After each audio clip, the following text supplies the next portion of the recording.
दोस्तों, आज का सबसे गंभीर मुद्दा ये है कि हम लोग सब जगह देख रहे हैं, कई जगह वीडियो में, कई जगह सब जगह ये चीज़ देखने को मिल रही है कि देश में जो एनर्जी से रिलेटेड जितने भी सेक्टर हैं उसमें सारी प्रॉब्लम्स पहले भी हुआ करती थी, अभी भी हैं थोड़ी बहुत, लेकिन अभी जो मेजर अभी चेंजेस आए हैं उसमें ये देखने को मिल रहा है कि गाड़ियों में इनकम्पैटिबिलिटी एथेनॉल के प्रति है। ये जो गाड़ी बनाने वाली कंपनियां हैं वो मान रही हैं और मानने के साथ साथ वो इस चीज़ को बता भी रही हैं। जो बड़ी कंपनियां हैं जिनका बिजनेस बाहरी देशों में भी है वो बता भी रही हैं कि एथेनॉल का जो ब्लेंडिंग परसेंटेज है वो गवर्नमेंट के नॉर्म्स से जो परसेंटेज मिलाए जा रहे हैं उस हिसाब से अभी जो गाड़ियां हैं वो ओके नहीं हैं। इसी हिसाब से 2030 तक जो है अपने को ब्लेंडिंग करने का टारगेट रखा गया था, लेकिन उससे 5 साल पहले 2025 में ही उसे कंपल्सरी करके ब्लेंडिंग को कंटिन्यू कर दिया गया। आप जो भी इस वीडियो को देखोगे आप अपनी गाड़ी का माइलेज चेक करना। हमने माइलेज चेक करा है, हमें किसी सरकार, किसी पार्टी, किसी मंत्री, किसी मिनिस्टर से कोई भी शिकायत नहीं है, क्योंकि जो भी सरकार रहती है सत्ता में उनके लिए गए फैसले कभी अच्छे होते हैं, कभी बुरे होते हैं, कभी कुछ उसमें कमियां भी आती हैं। कोई भी सत्ता जब भी फैसला करती है किसी डिसीजन को लेने के लिए तो उसमें कुछ फैसले बहुत अच्छे निकलते हैं, कुछ मीडियम कैटेगरी, कुछ ख़राब फैसले भी निकलते हैं। हर सरकार में ऐसा होता है, लेकिन कभी कभी कुछ फैसले ऐसे होते हैं जो कि बहुत ही ज़्यादा घातक हो जाते हैं। अगर वो फैसला कहीं पे लिया गया और कुछ इसमें प्रॉब्लम्स आ रही हैं तो उसे तत्काल उस फैसले को रिवाइज़ किया जा सकता है। कोई वो बहुत ज़्यादा कठिनाई भरा चीज़ नहीं होता है, क्योंकि आम जनता का जो सबसे मेजर पार्ट है कि उसे डेली काम करना है, डेली कहीं आना जाना है, डेली उसको अपने लिए काम करना है, लोगों के लिए काम करना है। कोई नौकरियां कर रहा है, कोई खुद का काम कर रहा है, व्यवसाय कर रहा है, और इन सब में जो सपोर्ट उसे मिलता है वाहनों से मिल रहा है, गाड़ियों से मिल रहा है। कई चीज़ आज ये वीडियो बनाने का सबसे मेन जो फैक्ट्स है कि कई चीज़ों को देखते हुए एथेनॉल की जो ब्लेंडिंग है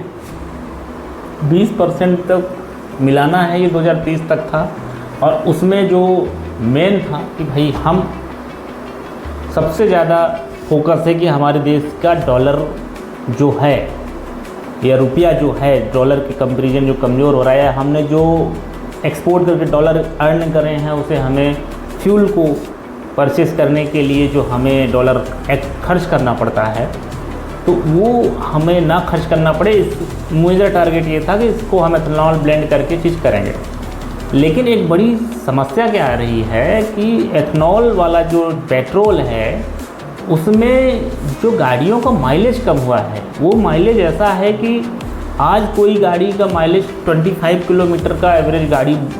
का कंपनी का क्लेम है कि 25 मिलेगा। तो आदमी क्या एक्सपेक्ट करता है, चलो 25 किलोमीटर बोला है तो 20-22 तक तो ईजिली मिलेगा, है ना। किसी प्रकार की ड्राइविंग में 20-22 तो एवरेज मिलेगा, और लॉन्ग ड्राइव में जा रहे हो तो 24-25 का भी मिल सकता है, नो डाउट। लेकिन अभी सिचुएशन ऐसी है कि एथेनॉल के कारण गाड़ियों का जो माइलेज है वो 20 से 25%, 30% तक कम हो गया है। ये चीज़ आप खुद फेस कर रहे होंगे, हम खुद फेस कर रहे हैं। हमारे पास 2-3 गाड़ियां हैं, सब में हम देख रहे हैं कि इसमें ये सारी चीज़ें साफ साफ दिख रही हैं।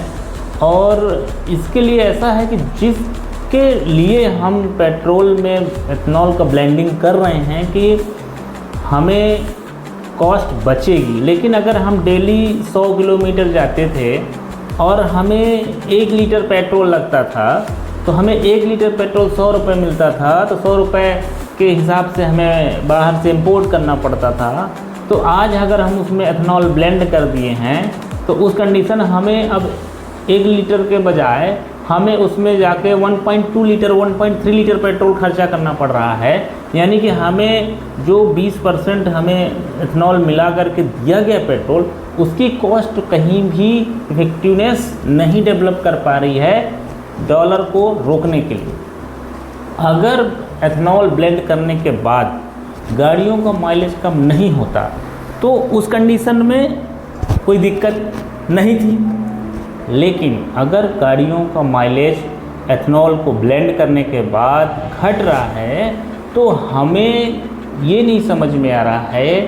कि जो हमारे को डॉलर को बचाना था एथनॉल को मिला करके कि हम एथनॉल डाल करके गाड़ियाँ चलाएंगे तो उसकी माइलेज में कोई इफेक्टिव नहीं पड़ता या उसका माइलेज नहीं घटता तो कोई दिक्कत नहीं थी। आराम से हम लोग उसको एक्सेप्ट करते कि चलो माइलेज नहीं कम हो रहा है, हमें वो चीज़ सस्ती पड़ रही है और सस्ती पड़ने के साथ साथ हमारे देश में बन रही है तो हम इसे यूज़ करेंगे। लेकिन यहाँ पे सिचुएशन कुछ और दिख रही है, क्योंकि अभी जैसे कि हम गाड़ियाँ चला रहे हैं, हमारे पास गाड़ी 2016 का मॉडल है, 2020 का मॉडल है, 2024 का मॉडल है। इन सारी गाड़ियों में हम पेट्रोल अभी जो भी मिल रहा है वो हम डलवा रहे हैं। सब जगह E20 पेट्रोल मिलना मतलब लाजमी है, वही मिल रहा है, वही सब जगह लोगों को मिलते जा रहा है। गाड़ियाँ ऐसा है कि गाड़ियों में एवरेज का प्रॉब्लम आया है, माइलेज का प्रॉब्लम आया है, माइलेज गाड़ियाँ कम देती हैं। साथों साथ जो ये प्रॉब्लम्स आ रही हैं कि गाड़ियों का इंजन में प्रॉब्लम आ रहा है, कहीं पे और दिक्कतें आ रही हैं, क्योंकि जो एथनॉल है उसकी गुणवत्ता क्वालिटी, क्योंकि गवर्नमेंट्स अपने नॉर्म्स के हिसाब से ब्लेंडिंग कराना चाह रही है, वहाँ तक ठीक है। लेकिन अगर कोई ऐसा फैक्टर है जहाँ पे अपने देश में ब्लेंडिंग किया जा रहा है और कोई आदमी 20 की बजाय E30 पेट्रोल बेच रहा हो या वही पर्सन कहीं जा कर के E40 बना दे रहा हो उसी को ब्लेंडिंग करके, तो इसकी सिक्योरिटी कैसे मिलेगी? क्योंकि अभी जो प्रॉब्लम पूरे देश में आ रही हैं, सारे लोग मतलब ऐसा हो गया है कि जितनी भी लोग हैं, अभी आज का ही एक वाक़या हमने देखा है कि कल वो प्रॉपर गाड़ी लेके आए और गाड़ी को पहुंची है, गाड़ी रखे, सुबह गाड़ी को स्टार्ट कर रहे हैं, गाड़ी स्टार्ट होता है लेकिन उसमें पिकअप नहीं बनता है, गाड़ी एक्सेलरेट नहीं हो रही है, गाड़ी में एक्सेलरेट मारने के बाद गाड़ी बंद होने की स्थिति में आ जा रही है, पिकअप नहीं बना रही है। तो इस तरह की जो प्रॉब्लम्स हैं, ये सबसे मेजर ये जो प्रॉब्लम है, साफ साफ दिखता है कि ये जो प्रॉब्लम्स हैं कहीं न कहीं फ्यूल में जो गड़बड़ी हो रही होगी। मैं ये नहीं कहता हूँ कि किसी मंत्री के द्वारा ये चीज़ आदेशित है या किसी के द्वारा आदेशित है, लेकिन अपने को इसमें ये चीज़ इंश्योर करना पड़ेगा कि जो भी पेट्रोल डीजल मिल रहा है पेट्रोल पंपों पे या कहीं भी, वो पेट्रोल जो मिलना है वो हमें जो गुणवत्ता देना चाह रहा हूँ E20 में ही मिले, उसमें कोई भी एक्स्ट्रा एथनॉल ना मिला दे, या फिर ऐसी सिचुएशन ना हो कि एथनॉल की क्वालिटी गुणवत्ता भी उसके मानक के, क्योंकि जो एथनॉल को बनाने की प्रोसेस है, उस प्रोसेस में अगर कहीं भी कुछ त्रुटि हुई तो एथनॉल तो बनेगा लेकिन उसकी गुणवत्ता सही नहीं होगी। क्योंकि जो क्रूड ऑयल है उसकी गुणवत्ता ऐसा है कि वो हज़ारों साल लाखों साल अपने कंप्रेशन और उससे क्रूड ऑयल बना है, उससे एक प्रोसेस हो करके प्रॉपर निकल रहा है ऑयल, जिसमें पेट्रोल हुआ, डीजल हुआ, केरोसिन हुआ या और भी बहुत सारे प्रोडक्ट हैं जो कि मटेरियल उसमें निकलता अलग अलग टेम्परेचर में, जो कि हम लोग कभी स्टडी भी किए थे। लेकिन अभी जो एथनॉल बनाने का टेक्नोलॉजी है, एथनॉल जो बनाया जा रहा है, उसकी जो जांच एजेंसियां हैं और जो भी अपने यहाँ एथनॉल बनाने का संस्था हैं, जो भी फैक्ट्रियां लोगों ने डाली हैं अलग अलग जगह, उसमें कोई एक पार्टी नहीं है, कई लोगों ने एथनॉल बनाने की फैक्ट्रियां कई स्टेट में डाल रखी हैं, जो कि अलग अलग लोगों ने डाली हैं। लेकिन अभी इसमें सबसे मेन जो बेसिक पॉइंट है कि अगर एथनॉल बनाया जा रहा है तो एथनॉल की जो क्वालिटी है, गुणवत्ता है, उसकी जांच की जो पैमाने हैं, क्योंकि कोई भी एथनॉल बना के सीधा किसी को पेट्रोल मिलाने का आदेश नहीं है। सारे लोग एथनॉल बनाएंगे, एथनॉल बना के एक एजेंसी को दिया जाएगा, वो एजेंसी उसको आपस में ब्लेंड करेगी। तो वो जो एथनॉल बनाया जा रहा है तो उसकी गुणवत्ता की जो जांच परख है, जो उसकी क्वालिटी का जांच है, वो बहुत मायने रखती है। अगर प्रॉपर एथनॉल बनाया जा रहा है और प्रॉपर एथनॉल को प्रॉपर परसेंटेज में मिलाया जा रहा है तो कभी भी हमारे हिसाब से इतना ज़्यादा प्रॉब्लम्स नहीं आएंगी। लेकिन अगर मान लीजिए कि अगर ऐसा होता है कि एथनॉल जो ब्लेंड किया जा रहा है उसका परसेंटेज में प्रॉब्लम है या एक्स्ट्रा परसेंटेज मिलाया दिया जा रहा है, या फिर उसके साथ साथ अगर अपने को ये पोजीशन है कि आदमी को जो भी पेट्रोल मिल रहा है उसमें कहीं पेट्रोल पंप या किसी भी अदर स्पेस में या कोई ट्रांसपोर्टर के द्वारा कोई भी चोरी करके उसमें एक्स्ट्रा एथनॉल मिला दिया जा रहा है, क्योंकि एथनॉल अपने देश में बन रहा है, पेट्रोल अपने देश में नहीं बनता था, इसलिए यहाँ पर कुछ मिलावट नहीं हो सकती थी। लेकिन अब एथनॉल जो है अपने देश में बनता है, तो जो फैक्ट्री मालिक हैं, जो जहाँ पे हैं, एक एक से ऐसे बिजनेसमैन बैठे हुए हैं जो कि कहीं न कहीं अपना दो पैसा वाला लाभ देखना चाहते हैं और दूसरे को नहीं देखना चाहते हैं किसी और को कुछ प्रॉब्लम ना हो जाए। तो इसलिए अपने को इंश्योर करना पड़ेगा कि अपने को कोई ना ऐसी डिवाइस अब बनानी पड़ेगी कि कहीं भी जो पेट्रोल मिल रहा है किसी भी पंप में या हमारी जो गाड़ियां हैं उसमें जो पेट्रोल डाला गया वो E20 है कि E30 है, ऐसा कुछ ना कुछ सेंसर डिवाइस ऐसा डेवलप करना पड़ेगा जो कि हमें बता सके। और हमारी जो गाड़ियां हैं, कब तक की गाड़ियां, किस मतलब मॉडल में, सन में जो गाड़ियां हैं वो कब की गाड़ियां हमारी ओके हैं चलने के लायक, या नए मॉडल हैं चलने के लायक कि नहीं है, उन गाड़ियों को अपन देख सकते हैं। तो अगर वो ऐसा है कि कोई भी गाड़ी चलने की कंपेटिबल नहीं है तो अभी भी हमारे पास ऑप्शन होना चाहिए कि पेट्रोल पंप में प्योर पेट्रोल मिले, भले ही 10 रुपये 20 रुपये महंगा मिले। क्यों? क्योंकि देखिए वो 10 रुपये महंगा होगा लेकिन उसका एवरेज अच्छा होगा और हमारी गाड़ी में प्रॉब्लम्स नहीं आएंगी, तो वो हमारे लिए कॉस्ट इफेक्टिव ही रहेगा। तो मैं ये गुजारिश करता हूँ हमारी मिनिस्ट्री से या हमारे जो लोग हैं इस आवाज़ को ऊपर तक पहुँचाएँ और इस चीज़ में इंश्योर करें कि जो भी एथनॉल से रिलेटेड प्रॉब्लम्स लोगों को आ रही हैं, क्योंकि देखो आम जनता का जो पैसा है वो पैसा ऐसा है कि बहुत ही गाढ़े खून पसीने का है। आदमी सुबह 8 बजे से रात के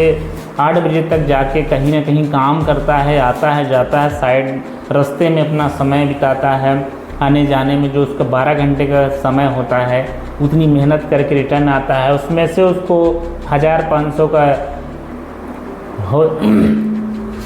1500 रुपये की उसकी इनकम होती है। तो वो इनकम को अगर वो इस तरह से कोई अपनी मेहनत की कमाई से, भाई उसकी इनकम में उसका डेली का खर्चा है उसमें 100-200 रुपये बचता होगा, वो 100-200 की बचत को महीने में इकट्ठा करके 5-6 हज़ार रुपये बचा करके कोई गाड़ी खरीदे, कोई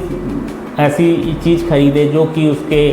लॉन्ग टर्म के लिए अपने सोच के खरीदे और वो 1-2 साल में ही चीज़ें ख़राब होने लगें, तो ऐसी परिस्थिति में उसमें बहुत उसको नुकसान होगा और उसका बहुत बड़ा लॉस होगा। जिससे एक मतलब कहना चाहिए कि एक आदमी का हो चाहे 100 आदमी का हो चाहे 1000 आदमी का, इतना बड़ा लॉस अगर एक साथ लोगों का समाज में होगा तो कहीं ना कहीं देश का भी लॉस होगा, देश का भी उसमें बहुत बड़ा क्षति पहुंचेगा, उसकी अर्थव्यवस्था में तकलीफ आने लगेगी। क्यों? क्योंकि आज के डेट में पेट्रोल डीजल एक ऐसा ऑप्शन है कि उसके अलावा थर्ड ऑप्शन में आदमी को अभी तक कोई भी ऐसा चीज़ नहीं है, कोई भी ऐसा ईंधन नहीं है, कोई भी ऐसे साधन नहीं है जो कि हर जगह चल सकें। ईवी में कुछ गाड़ियां आई हैं लेकिन ईवी का ऐसा है कि चार्जिंग इंफ्रास्ट्रक्चर का बहुत बड़ा मारामारी पूरे देश में है, आप सब जानते हैं। तो ईवी में तो हम कुछ कर ही नहीं सकते हैं अभी ज़्यादा, हम तभी कुछ कर सकते हैं ईवी में जब हमारे को गवर्नमेंट से पूरा एक सपोर्ट मिल जाए, पूरे देश में चार्जिंग इंफ्रास्ट्रक्चर ओके हो जाए, हर 50 किलोमीटर के अंदर में चार्जिंग स्टेशन अवेलेबल ही होना चाहिए। ऐसा अगर हो जाता है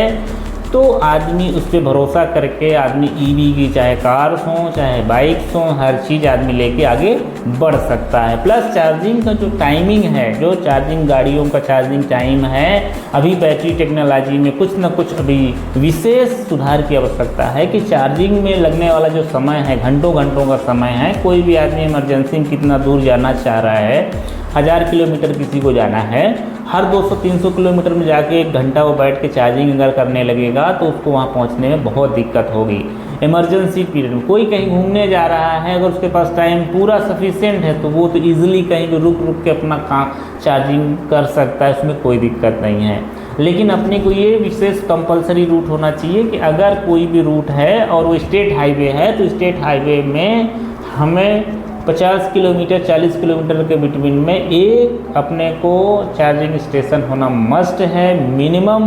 मतलब इतना तो होना ही चाहिए, उससे ज़्यादा है अगर 25 किलोमीटर 30 किलोमीटर में एक चार्जिंग इंफ्रास्ट्रक्चर हो जाता तो हमारे देश में ईवी या कोई भी ऐसा नहीं है पर्सन जो कि खरीदने से घबराएगा।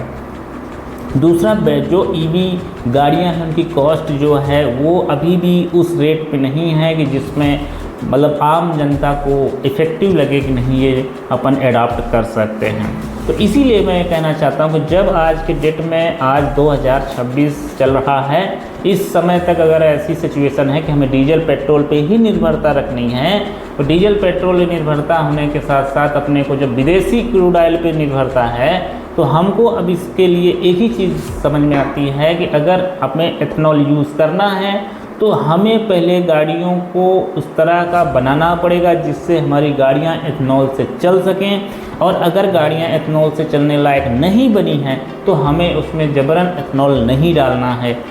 या उस तरह का ऑयल फ्यूल नहीं यूज़ करना है। नहीं तो उससे क्या होगा कि गाड़ियां ख़राब हो रही हैं और गाड़ियां बहुत जल्द ही ऐसी सिचुएशन आएगी कि पूरे देश में एक इंजन से रिलेटेड कार्बोरेटर से रिलेटेड इतनी ज़्यादा समस्या होंगी कि आदमी गाड़ी चलाना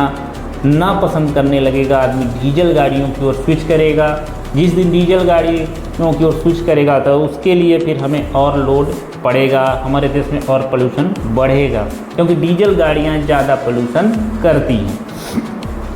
अब हमें अगर एथनॉल से ब्लेंडेड पेट्रोल यूज़ करना है तो हमारा ये रिक्वेस्ट है कि 2 चीज़ें सबसे पहले ज़रूरी हैं। पहला ये कि कौन सी गाड़ियाँ हैं जो हमें कंपनी ही गाइडलाइन दे, जैसे सरकार हर चीज़ के लिए एक न्यूज़ जारी करता है या हर चीज़ को बताते हैं सभी योजनाओं को, इसको उस योजना के तहत यूज़ करें। न्यूज़पेपर सब जगह एडवर्टाइजमेंट दें कि फला सन से फला सन की गाड़ियाँ फला E10 में चलेगी या इसके आगे वाली E20 में चलेंगी और उसकी सुविधा हमारे पेट्रोल पंप में होनी चाहिए कि चलो इसमें तेल मिलना चाहिए। ये पहली चीज़ है कि किसी चीज़ को यूज़ करने के लिए ये, और हमारे गाड़ियों में भी ये सेंसर होना चाहिए कि भैया जो फ्यूल डला है ये E10 है कि E20 है कि क्या है, ये उसमें हमारे पास सेंसर होना चाहिए। जो कि हमारी रिक्वेस्ट है उन गाड़ी बनाने वाले एजेंसियों से जो ये गाड़ियाँ चाहते हैं कि लोग खरीदें और वो गाड़ियाँ चढ़ें और आराम से उनको कोई प्रॉब्लम ना फेस करनी पड़े, ताकि अगर कहीं पे उन्हें पेट्रोल पंप में धोखाधड़ी का शिकार होते हैं तो वहाँ पर उनको पता चल सके कि नहीं ये गाड़ी जो ईंधन है ये हमारे को E10 में हमारी गाड़ी चलनी है पर हमें E20 फ्यूल दे दिया गया है। तो उससे वो क्या है कि तुरंत उसे पता चलेगा तो वो तुरंत उस पर एक्शन लेंगे और तुरंत उसकी शिकायत हेल्पलाइन या जो भी है उस पेट्रोल पंप पे ही बोला जाएगा भैया ये अपना पेट्रोल आप वापस लीजिए और हमें दूसरा पेट्रोल दीजिए। तो ये रहा फ्यूल का मैटर, जहाँ पर फ्यूल क्या है कि अपने को क्या करना है, फ्यूल अपने को कौन सा यूज़ करना है इस पर बात हुआ। अब इसमें government proper advisory, proper guideline, proper advertisement करके ये सब चीज़ों को करके दे सकती है। लेकिन अब आगे एक और बड़ी समस्या आती है कि अपने को गाड़ियाँ जो चलानी है उसमें एवरेज का जो बेसिक बड़ा प्रॉब्लम आ रहा है कि गाड़ी में E20 फ्यूल डालने के बाद अगर उसका 20% उसमें हम एथनॉल डाल रहे हैं तो 20% 30% उसका एवरेज भी घट जा रहा है। 20% अगर एवरेज घट गया तो एथनॉल मिलाने का, ब्लेंड करने का जो हम सोच रहे हैं कि हमारा डॉलर बचेगा तो उसका तो कोई मायने नहीं बच रहा है, क्योंकि अगर एथनॉल मिलाने से गाड़ियों का एवरेज इतना इफेक्ट हो जाएगा, गाड़ियाँ क्योंकि उसके लिए कंपेटिबल नहीं है, तो एथनॉल का जो ईंधन का जो यूज़ करना है गाड़ियों को, जो ऊर्जा उससे गेन करके जो हाँ उसको आगे एनर्जी बनानी है, प्रोड्यूस करनी है, एनर्जी नहीं बना पा रही, केवल पेट्रोल से ही बना रही है, और जो उसमें एथनॉल है उसे वो केवल एग्जॉस्ट के जरिए जला के बाहर कर दे रही है। तो ऐसे परिस्थिति में तो हमारा जो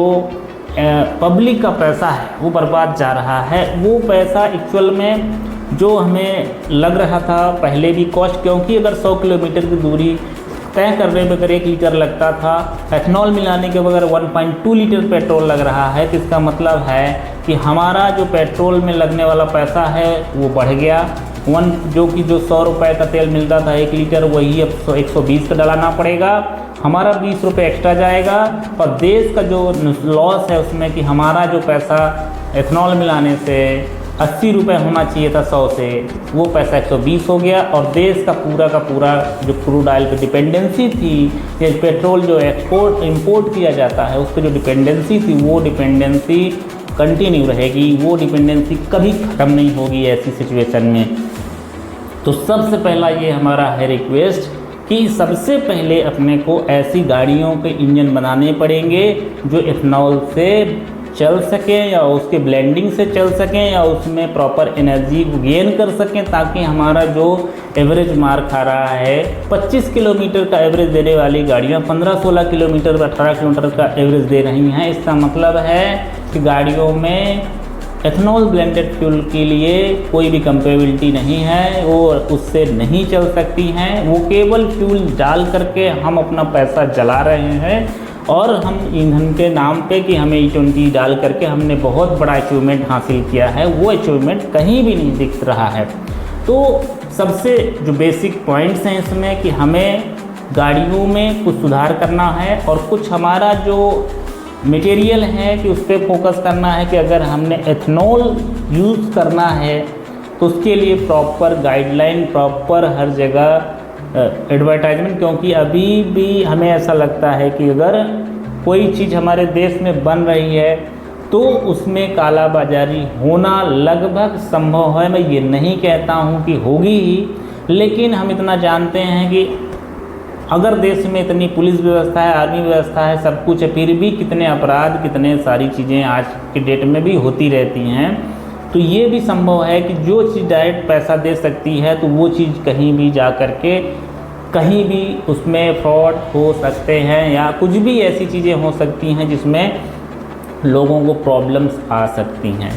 तो अपने को ये चीज़ विशेषतः ध्यान देने वाली चीज़ है। हमारा अनुरोध है आम जनता से, और अनुरोध है मिनिस्ट्री से, अनुरोध है हमारी सरकार से कि जो भी हमें इस तरह के डिसीजंस लेने हैं जिसमें आम जनता के डायरेक्ट इन्वॉल्वमेंट हो, तो उसमें अपने को हमेशा इस चीज़ को विशेष ध्यान रखते हुए काम करना है कि पब्लिक का पैसा जो है वो वेस्ट ना जाए। कम से कम जो भी आदमी अपने जेब से जो डेली खर्च करता है, जो डेली कमाता है, उसमें डेली जो बचाता है, तो उसकी वो चीज़ें बहुत ही मायने रखती हैं। किसी भी उद्योगपति के पास बहुत से साधन होते हैं, बहुत से रास्ते होते हैं आगे बढ़ने के, लेकिन एक आम जनता के पास ऐसे कोई विशेष साधन नहीं है। उसको डेली काम करना है, डेली जीना है, डेली खाना है, डेली आगे बढ़ना है।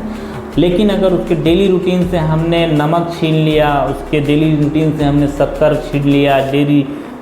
लाइफ से उससे हमने रोटी, कपड़ा, मकान सब छीन लिया, तो वो जीवन उसका व्यर्थ हो जाएगा, वो जीवन में अपने आगे सर्वाइव नहीं कर पाएगा। तो हमें ये अनुरोध मैं ये करता हूँ कि ये चीज़ अपने को सरकार तक पहुँचानी है कि मालिक हुजूर आप जो भी करो, लेकिन कुछ ऐसा करो कि जिसमें गाड़ियों में भी ये चीज़ हो कि वो हमें बता सकें गाड़ियाँ कि भाई ठीक है, हमको एथनॉल जो है वो हमें मिल रहा है तो किस गुणवत्ता का मिल रहा है, गाड़ियों में 20 डल रहा है कि 30 डल रहा है कि 85 डल रहा है, क्या डल रहा है, ये चीज़ मिले। या साथ में ये भी हो कि अगर हमारी गाड़ियों में कंपेटिबिलिटी नहीं है तो हमें वो तेल ना दिया जाए। पेट्रोल पंपों में ये ऑप्शन अभी रखा जाए कि भैया प्योर पेट्रोल भी मिल रहा है, भले ही वो 10-20 रुपये महंगा हो। उससे क्या होगा कि हमें हमारी गाड़ियाँ कैसी चलनी है, कैसी नहीं चलानी हमको पता है। तो हम क्या करेंगे कि जो हमारी गाड़ियाँ कंपेटिबल नहीं हैं उस फ्यूल के प्रति, तो हम प्योर पेट्रोल डलवाएंगे या आम पब्लिक प्योर पेट्रोल डलवाएगी। और अपना गाड़ी जो समय है उसका, जो इसका गाड़ी 8 साल का हो गया है, 10 साल का हो गया है, अगर साल 2 साल 4 साल और गाड़ी चलनी है तो प्योर पेट्रोल में चला के उस गाड़ी को टोटली अपना ख़त्म करेगा। उसके बाद दूसरी जब गाड़ियाँ लेगा तो फिर उसमें जो भी सुविधा होगी उस हिसाब से आदमी ईंधन का ऑप्शन चुनेगा। तो मेरी ये गुजारिश है कि जो आदमी की स्वतंत्रता है वो बरकरार रहनी चाहिए समाज में, व्यवस्था में, ताकि आदमी को ये सब प्रॉब्लम ना फेस करनी पड़े। और मेरी ये आवाज़ जो है ये आम जनता का सीधा सा सपोर्ट होना चाहिए कि भैया ये सरकार तक की आवाज़ जानी चाहिए। और अगर ये आवाज़ नहीं जाती है तो इसके लिए सीधा सा है कि आम जनता को इन सब चीज़ों से कोई फ़र्क पड़ता नहीं है कि 20 डल रहा कि 80 डल रहा है। और सीधा सा है उनका एक ही मोटो रहेगा कि भैया हमें जो मिल रहा है हम उसमें ठीक हैं, हमारी गाड़ी ख़राब होगी तो भी ठीक है, हमारी गाड़ी नहीं चलेगी तो भी ठीक है, हम किसी से कुछ कहेंगे नहीं, हम कुछ बोलेंगे नहीं, और हम लगेगा तो पैदल चले जाएंगे लेकिन हम किसी से बोलेंगे नहीं। क्योंकि समाज में जो आज के डेट में डर व्याप्त है कि किसी को कुछ बोलने पे बहुत सी प्रॉब्लम्स हो जाती हैं, तो ये सारी चीज़ें साफ को दिख रहा है। कोई भी आदमी ये चीज़ आज की डेट में सत्य बोलने के लिए तैयार नहीं है, सत्य के साथ खड़ा होना नहीं चाहता है कि भाई हम क्या करें क्या न करें कैसे करें। हमारी इसीलिए रिक्वेस्ट है कि अगर ये आवाज़ सरकार तक पहुंच जाती है तो हमें केवल एक चीज़ का अनुरोध है कि गाड़ियों को चलाने में जो भी एफर्ट लग रहे हैं वो पब्लिक का लग रहा है, तो पब्लिक का पैसा ख़राब ना हो उसके लिए जो भी रास्ते बंद पड़े वो रास्ते बनाया जाए। और जो गाड़ियों के एवरेज ड्रॉप हो रहे हैं 20% 25%, वो एवरेज ड्रॉप नहीं होने चाहिए। नहीं तो क्या है कि हमारा जो हम सोचते हैं कि इथनॉल मिला के हम देश में अर्थव्यवस्था में कंट्रीब्यूट करेंगे और देश को हम बचाएंगे, क्रूड ऑयल इंपोर्ट कम करेंगे, वो संभव होता नहीं दिख रहा है। क्योंकि जब माइलेज कम हो गए तो जो पहले 1 लीटर लगता था वहाँ पे अब 1.5 लीटर लगेगा या 1.25 लीटर लगेगा, तो उसमें कोई भी ऐसी स्थिति दिख नहीं रही। यानी पेट्रोल क्रूड ऑयल उतना ही खपत अभी भी चल रहा है। और ये चीज़ को इंश्योर करने के लिए हम केवल एक ही चीज़ कह सकते हैं कि ये हमारी जो सरकार है, वर्तमान सरकार है, वही कुछ कर सकती है। इनने बहुत कुछ अच्छा काम किया है, तो आगे भी मैं आशा करता हूं कि जो गलतियां अगर किसी फैसले में हो गई हैं तो उनको आगे अच्छा करने का प्रयास ज़रूर करेगी। संस्था ऐसी है कि अगर हमने पिछले 10-12 सालों का कार्यकाल जो देखा है, इनने बहुत से ऐसे काम किए जो बहुत अच्छे हैं। कुछ काम ऐसे भी हुए जो लोगों को नहीं पसंद आए, तो उसकी हम चर्चा नहीं करेंगे, क्योंकि हर सरकार ऐसी होती है कि कुछ अच्छा करती है, कुछ अच्छे फैसले लेती है। कई लोगों के लिए अच्छा होता है, कई लोगों के लिए अच्छा नहीं होता। तो फैसले हर सरकार लेती है, फैसलों को देखा जाए तो कुछ लोगों के लिए वो फैसले अच्छे नहीं दिखते हैं, कुछ लोगों के नहीं अच्छे होते, लेकिन ओवरऑल कार्यकाल ठीक रहा है। हर जगह जो देखने को मिलता है, कई जगह में अच्छे विकास भी हुए हैं। तो अभी ये जो सबसे बड़ी प्रॉब्लम हो गई है कि गाड़ियों में जो फ्यूल का एक बहुत बड़ा इफ़ेक्ट आया है, जिसमें कई लोगों ने टारगेटेड भी बोला है कि फला मंत्री फला लोगों ने ऐसा किया है। लेकिन मेरा ये कहना है कि किसी भी मंत्री या किसी भी जो पद प्रतिष्ठा में ऐसे बैठे होते हैं लोग, वो इस तरह डायरेक्ट कुछ भी भ्रष्टाचार नहीं होने देते हैं। लेकिन जो समाज में लोग ऐसे हैं जो कि गलत तरीके से पैसा कमाना चाहते हैं, वो लोग कुछ उसमें हवा देते हैं और उस तरह का काम करते हैं, जिससे जो ऊपर में बैठे हुए